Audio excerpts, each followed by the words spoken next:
Hi guys, welcome back. So today I thought I would just give you a very quick update video and tell you about some things that have been going on here this week.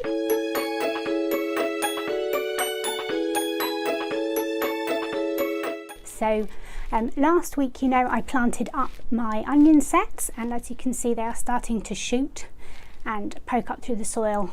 As someone who's only gardened flowers before, I can't tell you how exciting it's been in the last couple of weeks being able to get back to gardening for the kitchen table.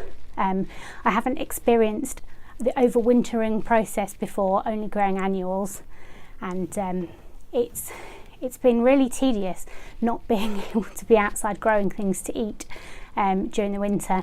I have learnt a lot of things this winter about how to do that in future with cold frames and greenhouses and things, so I will definitely be looking at that for next winter, but it's really exciting to be back in the garden and seeing spring happen all around me. The garlic that I planted out last week has also managed to survive the Beast from the East Mark II, so I'm very happy with that.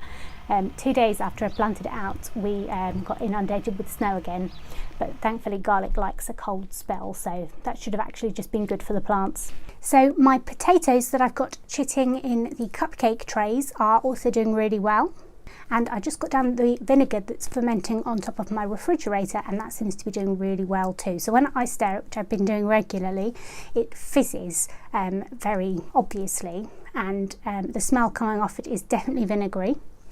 So they're both very positive signs. So the video that I was following for that is, well, I say videos, is a recipe from Heidi from Rain Country. I will link her channel again in the description. And she says that it's normal for mould to potentially appear around the top of the jar where your vinegar is fermenting. Obviously fermentation is a decomposition process, so that's kind of expected, but there is no mould from the level of the vinegar down, because the vinegar is obviously acidic and kills it. So even if some were to fall into your vinegar, it wouldn't contaminate it because the vinegar would kill it instantly. So it's nothing to worry about. So I'm really pleased with how that's progressing. So the other thing that I wanted to talk to you about today is the book that I'm working on. So myself, my husband James, and two of our best friends, Beth and Simon, are working on a joint book together about how to run an environmentally friendly home kitchen.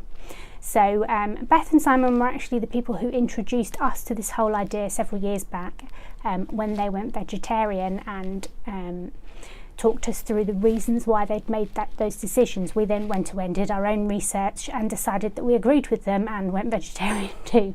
And it's been a long journey since then, really, of just researching more, reading more scientific papers, comparing, because there's a lot of biased things from both sides out in the world, and reading between the lines a lot to make sure that we are actually getting accurate factual information rather than propaganda. But it's been a very interesting journey, and now with the zero waste element as well. Beth and I had been talking for a while about writing a vegan and vegetarian recipes cookbook together, because there just aren't enough of those out in the market yet, and it's definitely something that we need more of. But also cooking with the environment in mind is far more reaching than just cooking vegetarian or vegan. It's also about how you source the produce that you are eating. It's about growing it yourself, it's about foraging, it's about eating things that are local and in season, it's about understanding the supply chain of produce that is grown elsewhere in the world, staggered through different seasons, closer and closer to the equator, and flown in so that we've always got a steady supply of it even when it's out of season. Understanding all of these things and being able to identify when you're shopping what things are safe to buy and are environmentally sound and which things are not so environmentally sound, and being able to tell the difference and make those choices.